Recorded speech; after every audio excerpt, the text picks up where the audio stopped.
you, Okay. Okay, go ahead, Jackie. It's all yours. Yeah, no, I just wanted to say thank you for inviting me back. And on one hand, also, it was lovely seeing Bruce, as you said, on those that meeting from last July. Kind of amazing, really. So there we go. And it was a prompt to me because you know, when you forget quite when you spoke to people, I think it was July 21 that I spoke to you, which is sort of important in my timeline in my head.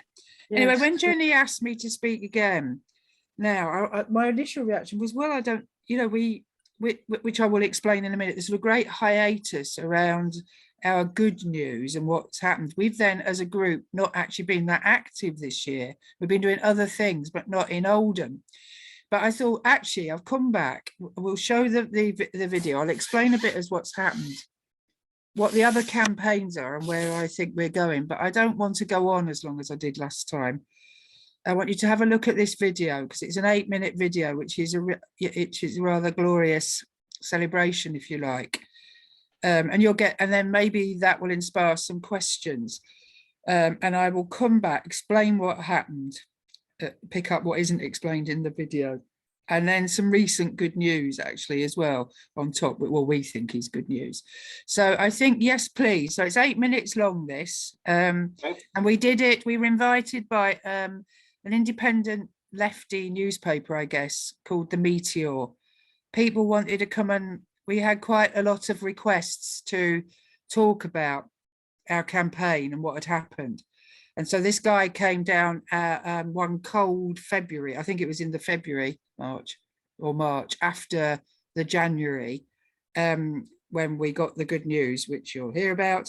And he did this. So it's 8 minutes worth. So off we go. Yes, thanks.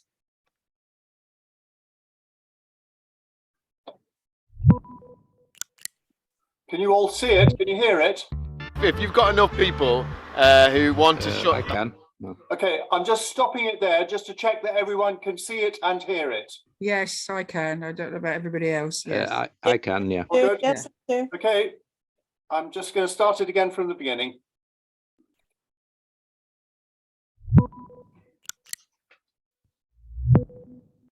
If you've got enough people who want to shut a factory down, you can shut it down. And especially when it's a weapons company whose industry is only based on death and destruction.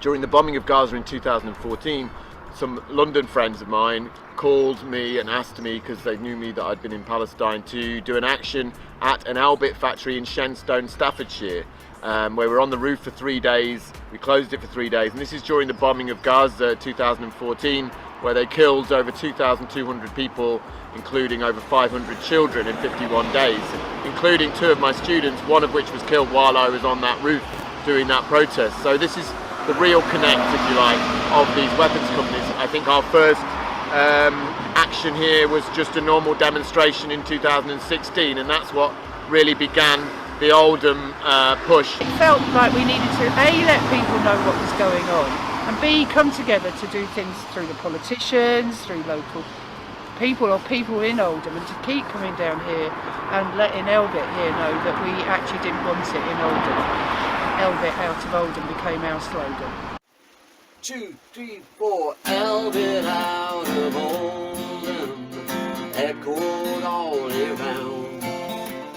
Broken glass and blood red paint spattered on the ground. And flags and banners flying as the sun was going down. We raised the glass, bid farewell, as ELBIT's leaving town. The people came from miles around in the rain and sunshine. Loki singing on a flatbed truck, free, free Palestine. brave heroes climbed upon the roof as the red smoke swirled around. From Green Acres to Tel Aviv, ELBIT's leaving town.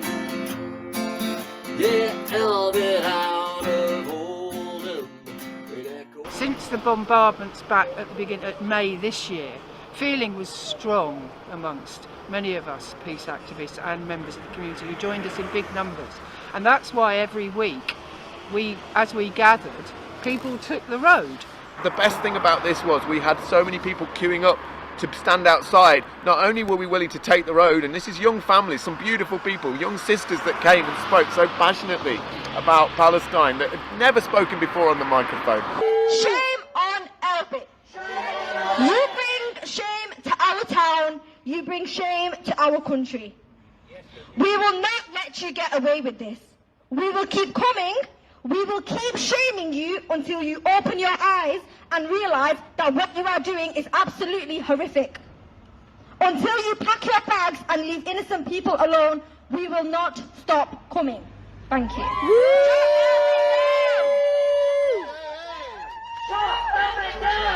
Shut ELBIT down! We're here today protesting about this factory here, which is literally making drone parts and weapons to kill Palestinians, literally on my own ground.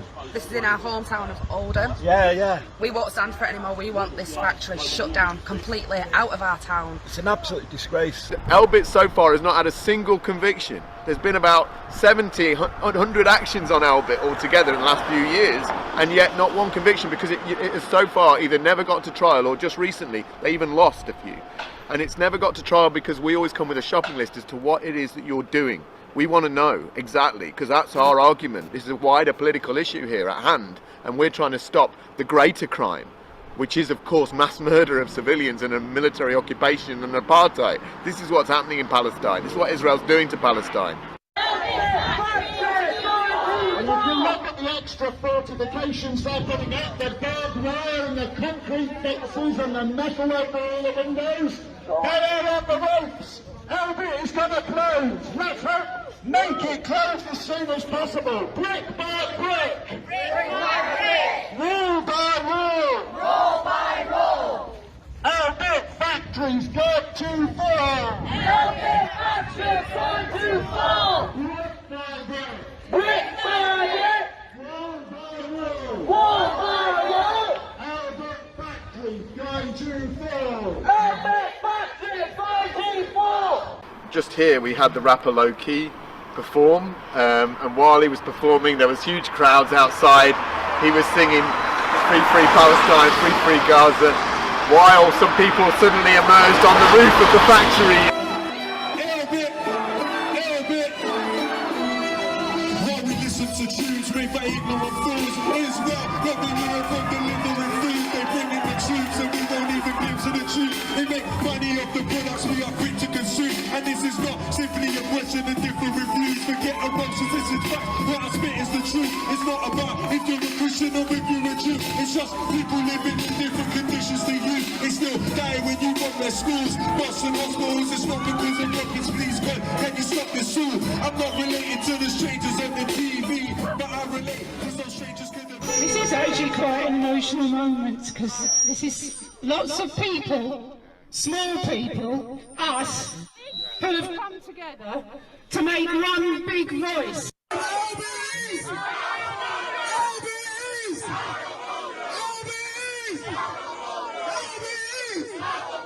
I'd like to thank all the crews that came from out of town, Oldham, Bolton, the choirs that came from Sheffield, Liverpool, Halifax, the crew from Halifax.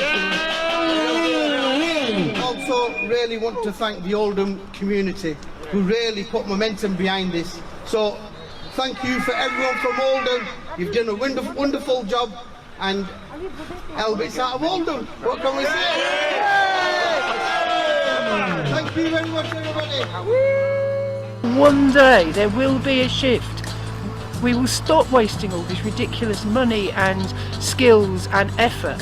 Just think what we could do if we came together with all of that for other things. Pandemics, poverty, and just stop what's going on around wars and people thinking that by amassing troops on bloody borders looking at each other, that they're going to answer anything that actually means anything other than to the profits of big companies across the world. Most importantly for me, my friends in Gaza were so over the moon, and when they're so isolated, under siege, under the bombs, when they hear that people have taken this endeavour to stop some of the weaponry being built that was massacring them in Gaza, they really were over the moon, and to have that lift from them was the biggest deal for me.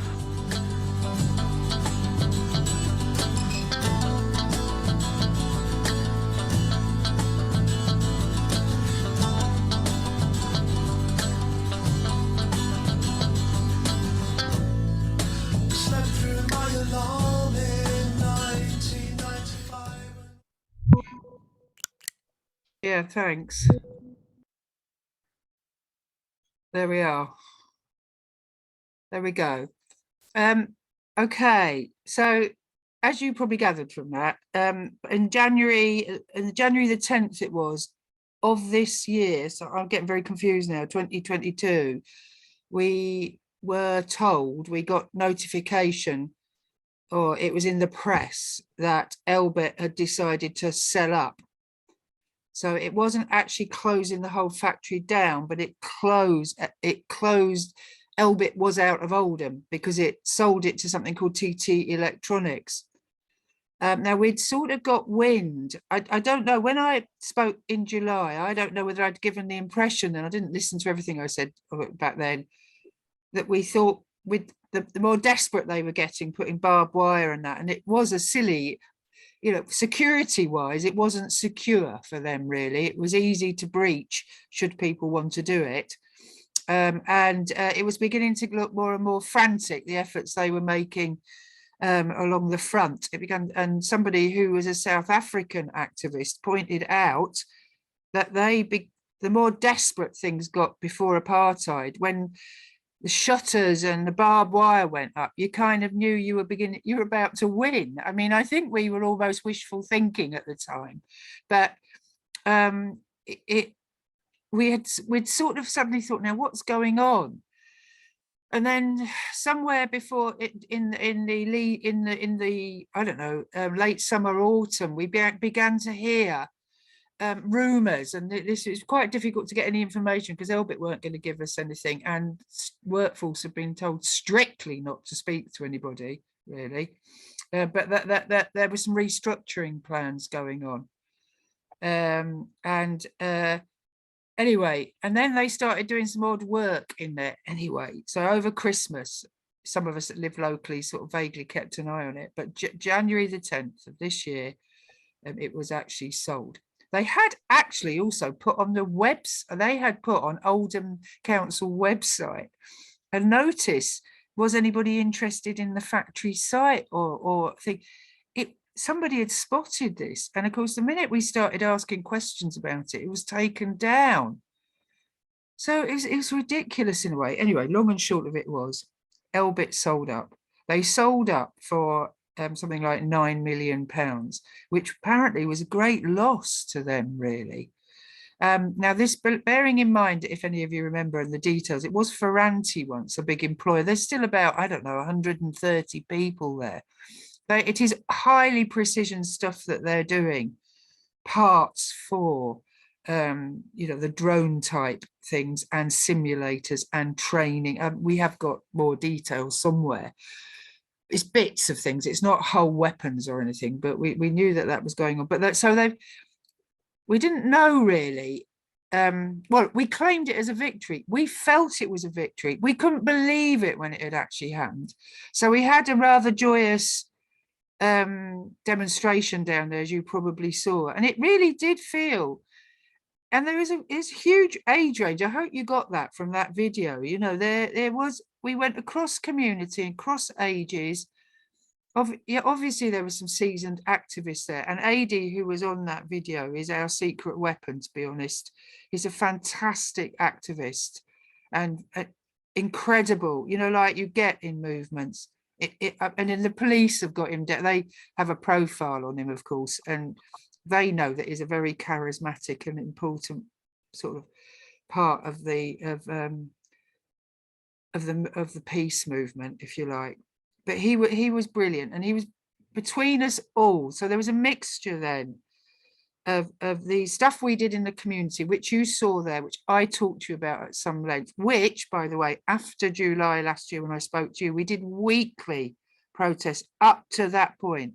Our last weekly protest was just before Christmas, this time last year. And we did all sorts of different issues around Palestine. They became, I think I've got a list here, which I'll just read if I can, not be bothered, if I don't want to bore you to death. It was a good way.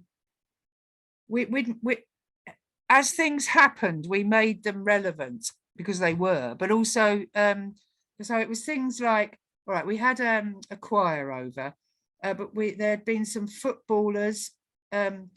We stand with Palestinian footballers, some who continue to be killed or injured by the Israeli state. So something had happened to a football team. So we had messages to the children of Gaza. We did quite a lot focusing on children, actually, because a lot of children die in Gaza, and it was Gaza where these drones are used and tested. And that's one of our big, that was one of our big motivators, if you like. And we used to get a lot of children on our protests, families and children. And although you have to handle that, I think, a little bit carefully, it was extremely powerful. And I think children want to feel they can do something, you know, they know injustice. And we had some Palestinian families. We had largely South Asian families as well, many of whom felt very strongly about the mosque, Al-Aqsa Mosque in Jerusalem. That was a big motivator. So the other things we did, we linked in with the Stop the Arms, you know, when the big thing in London, when it happened, bombing, there's often sporadic bombings of Gaza. We brought that to people's attention, and we linked it into the electronic arms fair in Liverpool, if you recall, low key, as you saw. And by the way, those of you who saw that guy falling off the roof, he hurt himself. He broke something, and he was in hospital for quite a long time. So that wasn't a terribly successful action in actual fact, and just shows you as well that they do take risks with their own, quite apart from the fact that many of them, which I'll come back to in a minute, are waiting trials and, you know, their futures, if you like. They're dodgy. Some of that was dangerous. But have you heard of Low Key? Some of you, do you know the rapper? Yes. I wasn't at that one, unfortunately, but it was totally brilliant, I think, and very inspiring. I've seen him down at Shenstone more recently, where we didn't get that sort of crowd as it happens, but it was very inspiring and got a lot of young people motivated as well, so it was great. Yes, here we are. Our last thing we did was 14th of December, a year ago, stop the wall, shut down ELBIT, and we were planning a January the 11th ELBIT out of Oldham, I've just noticed.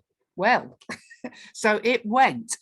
And leading up to it, Palestine Action, which I think a lot of you will have heard of, and I did mention before, I've done a lot of direct action at a number of sites where ELBIT is and/or has its headquarters and/or has major subcontractors or their legal teams and so on. They've mounted a huge campaign. I lost count actually of what they did a bit at ELBIT, but it did involve a lot of criminal damage. They got onto those roofs, but they also got in. Some of them smashed up, you know, the machinery and windows and things.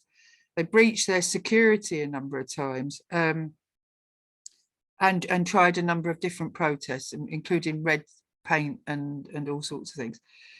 And Palestine Action actually feel very strongly that actually, and it's that the financial consequences of continued action that have led to that closure, Oldham, have also led to the closing down of the London headquarters, which you may have seen. So ELBIT London headquarters moved out of there because of continual actions by Palestine Action outside there in London. So it felt quite important. Yeah, so we came together, if you like, in celebrating, and we are still feeling that example of what you can do has really helped fired other campaigns. And then recently, and I will just briefly come back to the other campaigns in a minute, because this is the big point, really, if I can find it here. And then yes, let me find it. I don't know if you noticed in the news, any of you, the other day, but the headline was ELBIT Systems UK fired from 280 million worth of Ministry of Defence contracts. They have been kicked out of some of the contracts they have. This is very recent. I'm not sure it wasn't last week. And it's Defence Procurement Minister Alex Chalk confirms that ELBIT Systems UK have been kicked out of 160, it says there, million contract to deliver training for the Dreadnought class submarine crew. Further confirmed they are ongoing negotiations for their departure from a 123 million project called the Selborne Navy Training Contract. And their share price has plummeted, more to the point. And one of the reasons that they are using for taking ELBIT out of some of these contracts is that their premises aren't secure, their contracts aren't secure. And I mean, you know, it's like yeah. What can you say? I mean, obviously multinational huge arms corporations will eventually just move to somewhere more secure, or they should do. If I was them, that's what I'd be doing. I mean, God knows why. They're in these old mills, or these, I don't know if any of you been to Shenstone or Leicester, you know, they're just on in big industrial estates. You know, it's like, I know we live next door to quite a lot of arms factories and things, don't we? And for those brave young, well, it's mainly young, but it's not all young, huge number of Palestine activists now then are awaiting trials. There's something like 19, this is for not just ELBIT Oldham. There are a number of court cases waiting, and those that have gone to Crown Court, there's 19 waiting at the minute, which apparently is more than any other, even XR or Stop Oil. I don't think that's the right name for it, is it? But there is an awful lot of activists waiting on to have trial dates, which keep getting put off.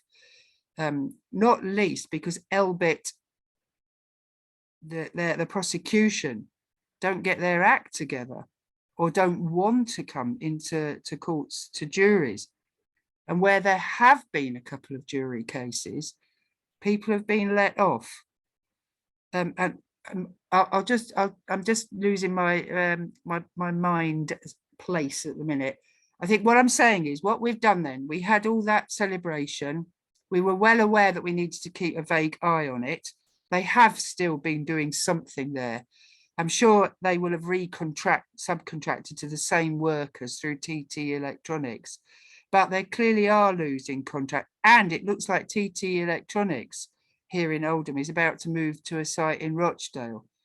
Whether that's more, you know, we haven't been doing anything there recently, so they haven't had security breaches, but you know, that we've tried to move our attention, some of us anyway, to going and joining Leicester and Shenstone, who have got similar, not for anti, but UAV systems, other similar things, particularly Leicester, that I feel is trying to do.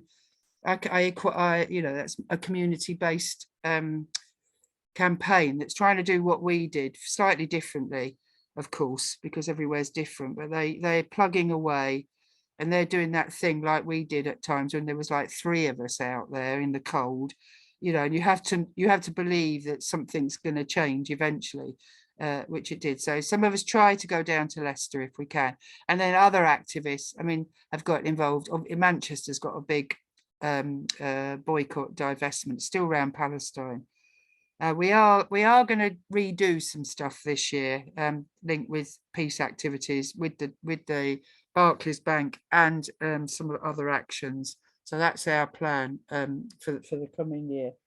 What I wanted to say, and then ask me questions, was that we are trying to support people. That's the other thing. We are supporting the court cases where we can, because obviously they need financial support, but people going in and out of those court cases, and those of us that aren't working have got the time to follow it properly. And they're 7-day trials, some of them. One gang have just been let off this 2 weeks ago. No, last week. I think they were some London. They were ones that had done the London premises. 7-day trial, and a jury found them not guilty. And that will be about them doing what is, you know, the greater crime, the crime that ELBIT is doing is greater than the crimes committed at Ziegler, I think, and things like that. If people know about these things, I get a bit lost in the detail here.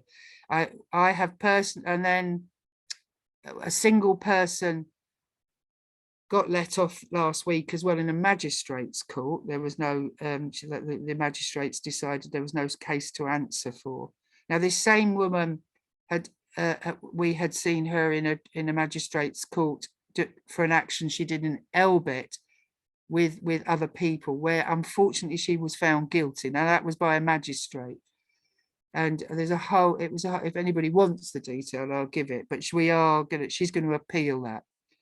But it's interesting where we have juries where it goes to Crown Court when the damage is bigger, I guess. They stand more of a chance of being let off. I have seen 2 people being let off from Shenstone as well, and that was at a magistrate's court. But there's some big trials coming up. There are some big ones. It's a lot of damage. The police are doing them for some of them for conspiracy. They were doing some people for blackmail. This particular woman that we saw in Manchester, 4 days in a magistrate's court for an action that she was locked onto a caravan that was supposed to block the front entrance, but as with actions, it didn't quite go right, and they blocked the road instead of the front entrance. She locked on still. Now they had learned, because as you probably gathered from what you said there, protesters used to take to the road quite often, the community, and the police just routed the roads round us, and it became a sort of, they'd close the road for an hour while we were there, and then we'd go away. And they left their signs there for road closures, and the buses knew which way round to go. So it was kind of part of a choreographed thing that we did every week.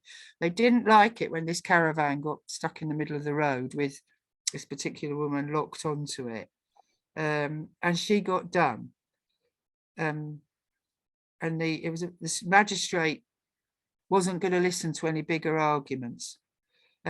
So it's all that game going on at the minute, and these people stand to, you know, these young people, some of them that have got, they've got careers, you know, they have to think about what they're doing, I guess. This is me talking from my age, I guess, but they seem to be prepared to be doing all these actions, and to be honest, I think that is what's bringing it to attention, if I'm really truthful, and we're supporting them as much as we can, certainly in these ongoing court cases. So that is it really, in summary, of where we're up to. So some of us are doing the court support where we can. There are lots of campaigns going out elsewhere, but there is a glimmer of, and the other thing, that was the other point I was going to make, freedom of information requests. I'm sure some of you have done that over the years. Very tedious, but they are getting quite a lot of good for the court cases, for their defence. And we did at ELBIT, we around here tried to get, you know, what exactly are you doing? What licenses have you got? And I mean, the one in Leicester, I love their leaflet. They've got it down there to the one in UAV tactical systems. They've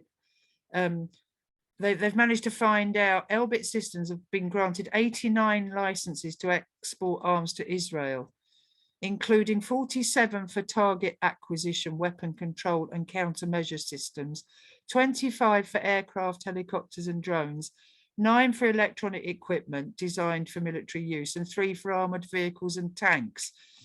I mean, you know, they do a bit of everything. And there's still all that stuff is definitely field tested, as they call it, you know, on what they do. regularly, daily, worse at the minute to Palestinian people. So we still feel quite inspired, at least, to support some of the campaigns that are happening elsewhere at the minute, and that we feel we had a bit of a victory there. It doesn't look it, does it, when you look at what's going on elsewhere, but locally it was like, yes, that and Greenham is the two things I can claim. And that's that. Hopefully there'll be more, but you never know. So please ask me questions, because I haven't really got much more to add at this point. Well, Jackie, thanks ever so much. Very good video, and really inspirational what you have managed to achieve so far.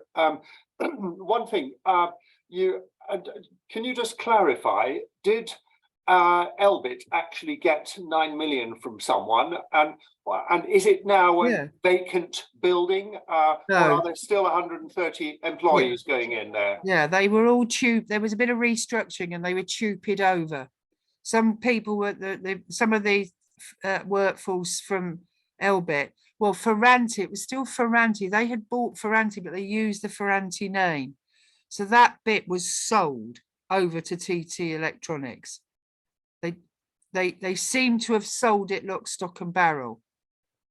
Although they still have part of their blooming web business has still got some connection with Cairo House, which was the old mill, but they seem to have sold it, and they sold it at a loss, apparently. But there are still employees going in. They were still employees. It's still, you see, that's what I think. They're still doing some of the same stuff, I'm sure. Yeah.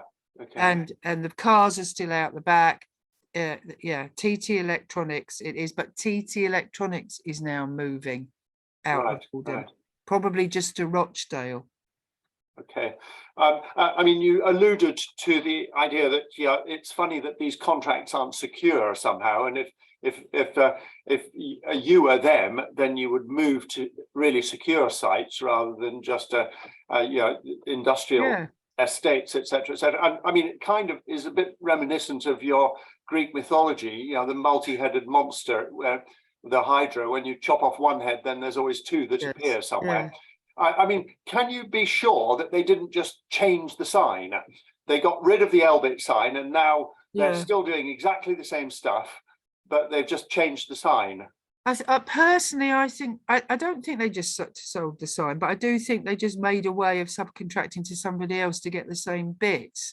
But since they were using Ferranti as a shop front, they were using that as a shop front to sell stuff, to normalize. They've been doing this a long time, ELBIT, with the Israel contact, with the contracts to the Israeli state, when the questionable contracts sometimes, to be honest. They were trying to go through Ferranti and other things to make it sound more easily sellable. And people that kept an eye on this sort of thing. So in a way, what we were doing was equating. It's not good for their image if they're having protests outside all the time. No, they have effectively stopped us doing those protests for the minute. And yeah, you're right. I personally think, it just pops up somewhere else. But then it's making them do stuff, and you're waking up other people round about. Oh, I didn't know they did that. We're still having those conversations with people, on the old bus route being rerouted. People start talking about that. Came up, that blooming bus route rerouting, by the way, in one of the court cases. Well, and as you said, the good news is that the share price tumbled, and that's still low, is it? The share price. So they are hurting. Last week, I haven't been keeping an eye on that, but it fell 17% when those contracts went. Yeah, they won't like that. Their whole thing was, and they are quite tied to our Ministry of Defence and training simulator machines and all this stuff that does in the visors, that and all the horrible weaponry that we're seeing in other the drone stuff. They're very good at all of those, that kind of technology, ELBIT. But so I'm sure they'll still sell their wares, but it's gone down. Somebody else is trying to ask a question down here. I don't know if you've seen that. I'm seeing Jenny, did you have your hand up? You need to unmute. Jenny, anyone else who talks, please unmute. Oh, gone. Oh. Okay. Right, done it. Okay. A bit about a minute or two ago, Jackie, I think you referred to 2P, didn't you? TUP. Yeah. And I think I would like an explanation of that, if you could just say briefly what that is. Oh, all right. I think it's me, sorry, using jargon. I think, you know, if you sell up and you move to another company, can't remember what it stands for, I'm sure some of you know, and all your terms and conditions get moved over to another company. And like Ferranti were TUPing to ELBIT, and apparently ELBIT weren't a good company to work for. Ferranti were, when they were Ferranti, they looked after their staff. ELBIT was a bit more, I don't think it garnered a lot of support in a way. So I can't do it. Anybody, somebody will know what it stands for. But where your pension and all your rights. Trade union, something or other. So no. Sue, did you want to answer that question? You need to unmute. Unmute, Sue. She is. Go ahead. Yeah, I was just going to say 2P is something like transfer of undertaking. It's like just, they did it with the housing and stuff so that staff can move with the same terms and conditions. Oh, I see. But they give new employees worse terms. So it's just people that are already working. And it's only for a year. Did any of your group manage to speak to any of the employees to find out what? We had a source, but who didn't know, not really. So it was indirect stuff. Which I'm not totally at liberty to say, as it were, but we didn't have direct contact with them. And when I tried to go and speak to the staff, that's the only time I nearly got arrested, and I was on my own.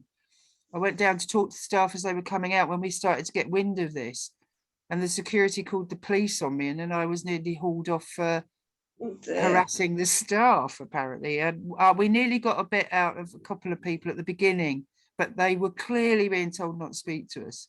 Yeah, I thought that's possible. Yeah. Thanks. I was wondering if they do undercover reporter, like gets the job there, you know, like the Channel 4 investigations and stuff. Yeah, we didn't quite get that far, but we did pick up on something in the end, and what we picked up on. It's just really good to know what they're still doing. Yeah. Peter, you had a question. Thank you. Yeah, very, very inspiring to hear. Sorry, Pete. I meant Peter Gloines. Sorry, you're next, Pete. You're next, but it's Peter Gloines first.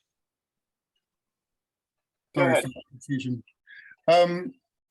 Very inspiring what you're saying. I just wondered if you had any insights into why the government kicked ELBIT off their contracts. What do you have any sense of what contributed to that government decision? Because that seems the sort of thing that really does affect industries like that. And yes, let me if I can find it, I'll read the press release that our lot sent out. You're gonna have to bear with me a minute while I try somehow get into this, because it was slightly odd. But they used a particular phrase. Sorry, I don't know why I'm not being able to get into my maybe I can come back to that if I can find this.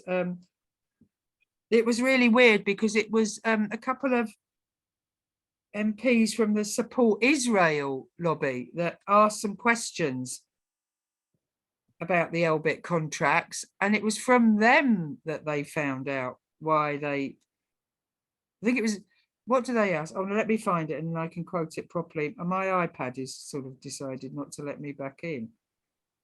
Just a minute. Right, here we are. One finger up. Can I read this to you? Because it doesn't make a lot of sense to me. Do you want to hear it? This is what, so this was Let me see who issued this though before I read it. Recent news, who issued it? I think this would have been the press release from Palestine Action. So it's obviously from our side. So I read the first bit of it. So let me just read the blurb. What Andrew Feinstein said about this, by the way, who some of you might know is a very good commentator. I strongly suspect that they have lost these contracts as a consequence of the direct action group Palestine Action having so successfully revealed the brutal reality of ELBIT's gross human rights abuses, especially in enforcing the illegal occupation of Palestine by Israel. Not that the UK government would actually admit this. So that's what he thinks. Minister of State for Defence Procurement Alec Chalk has confirmed that ELBIT Systems UK, a subsidiary of the Israel's largest company ELBIT Systems Limited, has been forced out of lucrative contracts, which is what I was saying earlier. These submissions were made by Chalk in Parliament in response to questions by Labour MPs Chris Evans and Kevin Jones, both associated with the Labour Friends of Israel group, and by Shadow Defence Secretary John Healey. ELBIT's removal from these contracts was not in the public domain until these questions were asked. Release of this information further damaged ELBIT System, plummeting share prices, which fell 10% over November 29th and down 18% through November as the company posts third quarter losses. The loss of these contracts is a huge blow for ELBIT, with their attempt to gain MOD favour a major reason for their manufacturing presence in Britain. These contracts were initially awarded after ELBIT's deep involvement in procurement and training for the Israel defence across Army, Navy and Air Forces.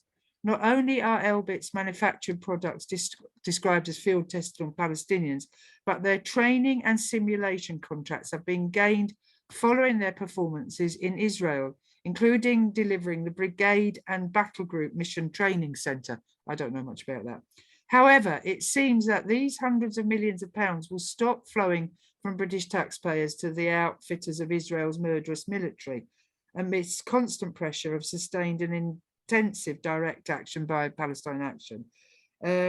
Significantly, or specifically, should I say, ELBIT's Dreadnought MOD training contract was agreed on the 9th of May 2022. Just 6 days later, 9 activists breached security at ELBIT's Bristol site, where their training operations have been consolidated, and barricaded themselves in the offices while causing high-level damage.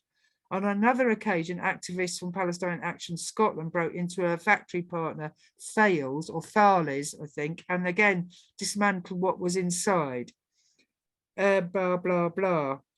It's not really answering what you asked, is it? Interesting. Just make this.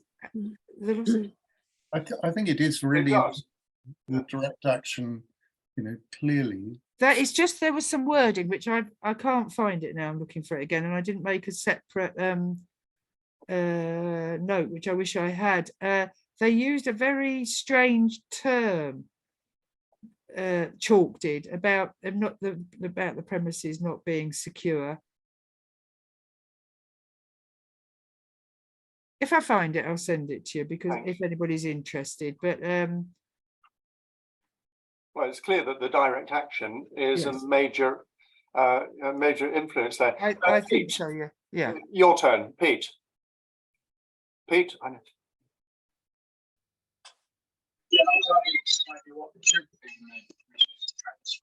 Sorry, Pete. Sorry, we can't hear you at all. You're going to have to try and do something with the position of your microphone.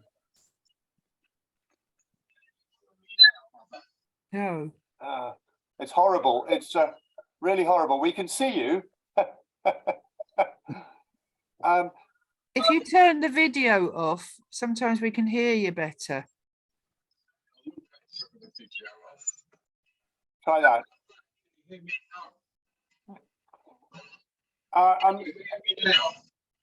No, it looks as if you're going to have to type your question, Pete, I'm afraid. Yeah. If you type it into the chat, and then Jackie can answer it. Hopefully. And while you're doing that, Phil, do you want to ask your question? Yes, thank you. I was very impressed in the video at the absence of what you might call conventional politicians. Can you comment on the council and the MP for your area, Jackie? Yeah. So Debbie Abrahams is our MP there. Who is she? She is actually supportive on one level. She supports, for example, our scholarship fund that I'm involved in for women in Gaza, our fundraising things. And she will follow up questions, but she deeply distanced herself from anything we were doing outside ELBIT. I mean, she would meet, she met with us, if you like, and would ask questions, but she really was not supportive of any of the anything that looked like direct action. And she was playing a bit of a tightrope because a lot of her voters, she's got an odd mix of us rural out. She has quite a large South Asian community who hate what's happening in Palestine, and just like they do about what's happening in Kashmir. And she's been very good on Kashmir, actually. So she is pro-Palestinian, but she not, and does try and get information about the Israeli arms trade, but she did not come out and join us ever outside ELBIT. I think her staff in her office were instructed not to come as well. We had a few local councillors, we did actually, from time to time, but they weren't active in our group. And when we took it to council, I think I probably blurred on about this last time, we did take it to council meetings and we just got stonewalled, really. That we sort of asked, yeah, they were scared at that point of appearing anti-Semitic if they said anything. And we knew that individuals within that were supportive of us. And I said some of the local councillors did latterly or at times join us, certainly when there were, let's say, bombings of Gaza going on and then we assembled outside there or something. You know, that was because the Muslim community felt very strongly, or sections of it felt very strong, really strongly about it. But no, that was not really local councillors. I think there is a local councillor in the Leicester one, but I don't think he's looking for any positions, you know, of power or anything.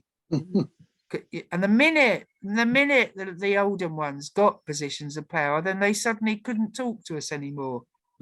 It was all done like this, you know, or so yeah.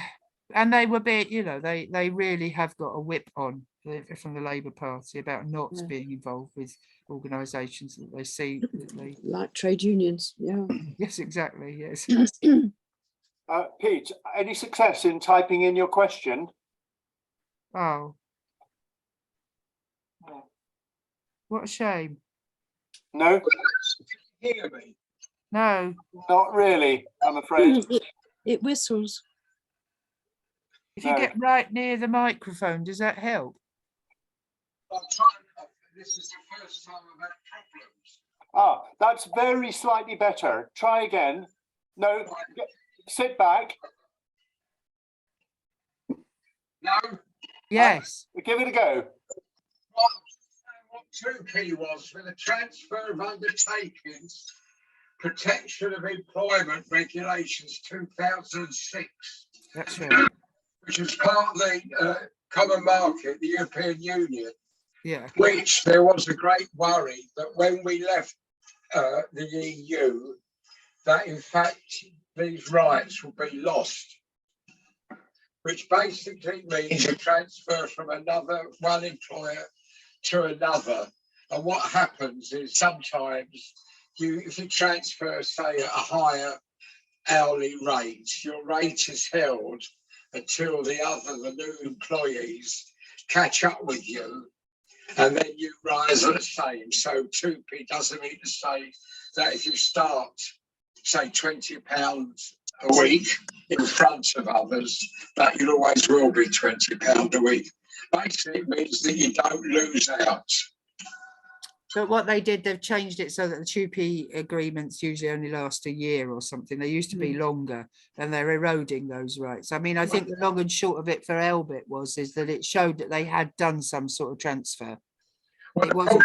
What I was reading while you were talking. Yeah, go on.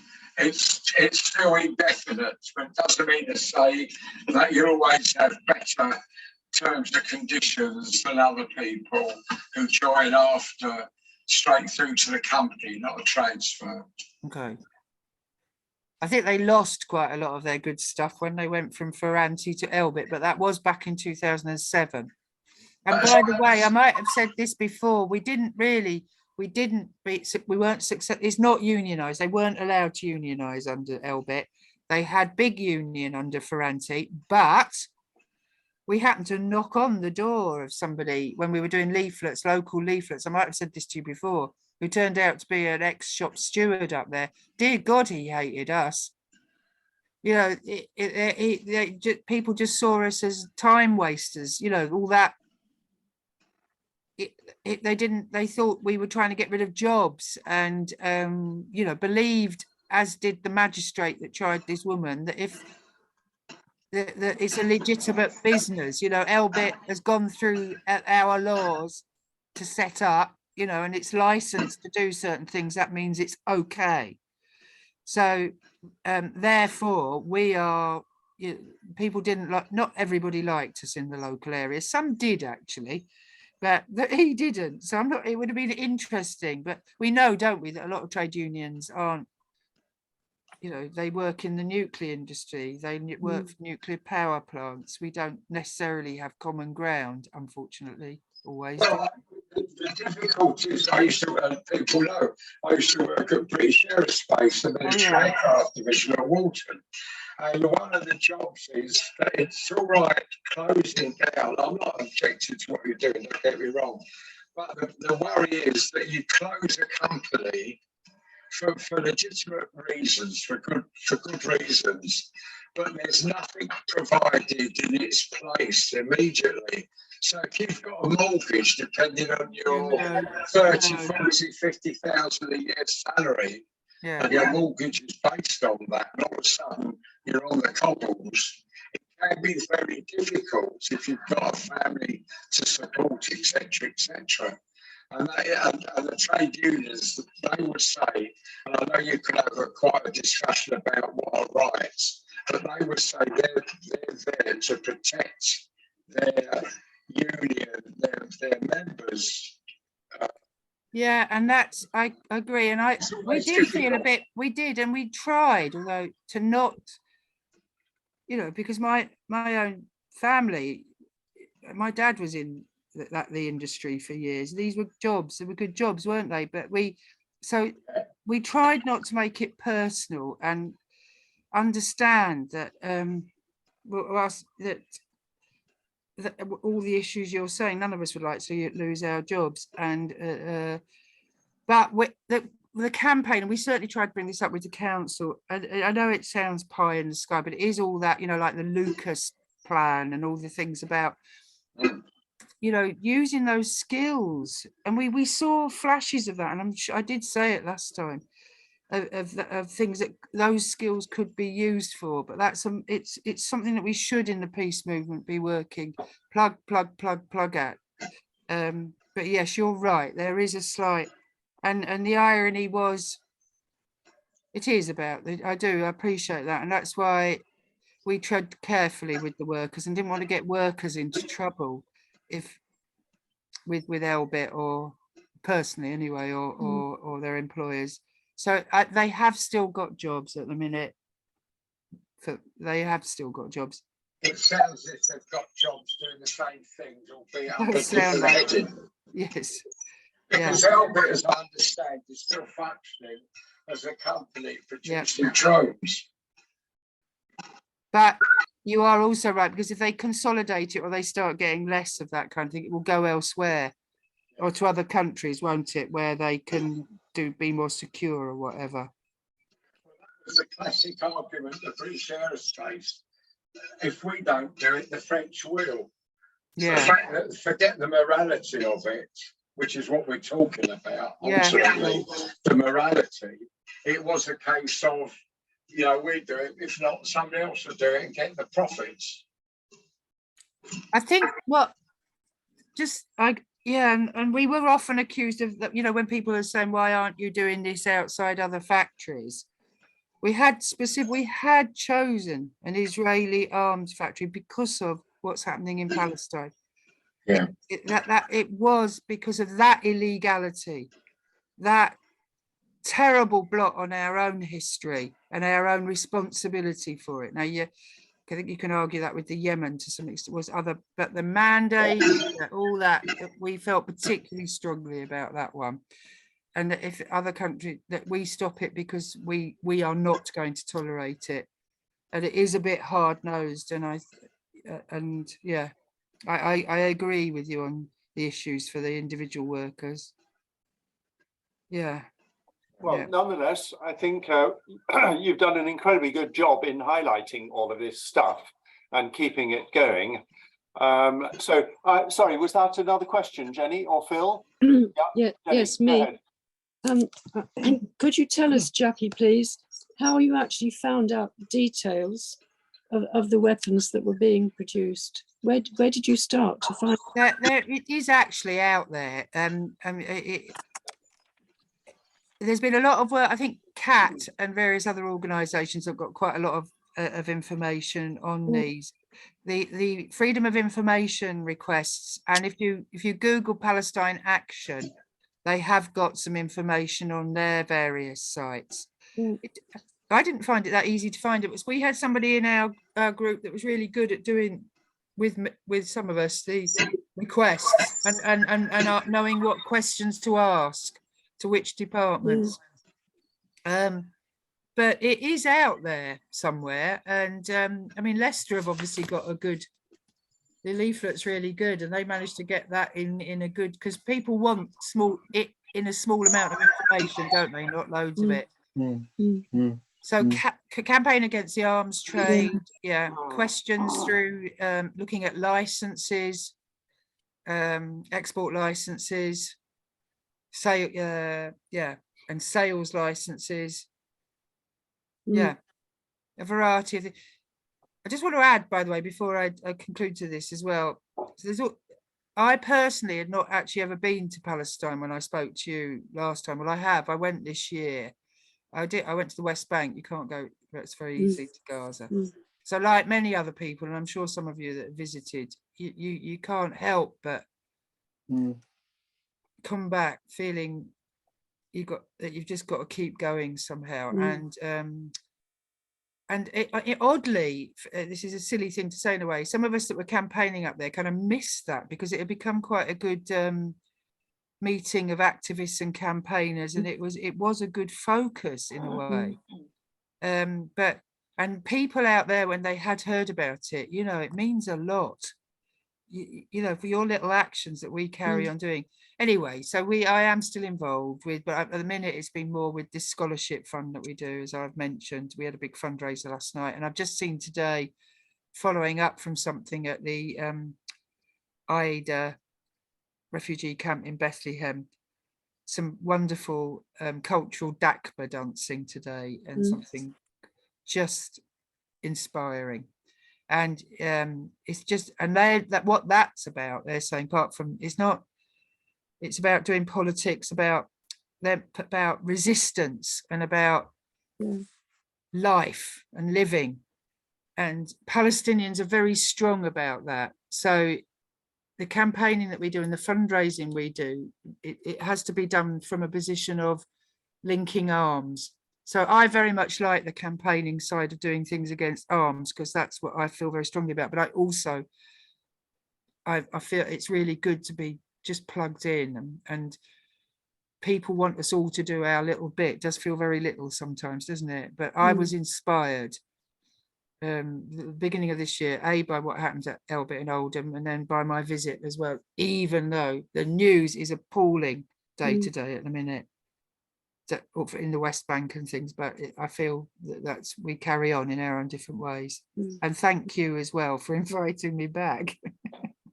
Well, Jackie, I mean, it's a very good way on to finish on, to to say, we've all got to find ways and reasons to keep going and find that inspiration. And those court cases, if you look at Palestine Action, if people, they do, they clearly need funds, but and this isn't everybody's. We do direct non-violent action. You might have all sorts of views on that, but have a look, because they are clearly out there. They're going to carry on, and these they're being arrested and arrested and arrested. So as happens with a number of other things, didn't they, around Lake and Heath and various other things over the years. So yeah. Well, shall we finish the meeting on that positive note? And once again, Jackie, a warm thanks from all of us for turning out. We've really appreciated it. Thank you. Thank you. Don't know what's happening to my screen. Thank you very much, everybody. Yeah, thank you. Waves. There your you go. interest. Waves. Yeah, all that, or whatever it is. Yes. Yeah. Thank you indeed. Yeah. All right. Thanks again, everyone. All right. Okay. No. Bye. Bye. Bye.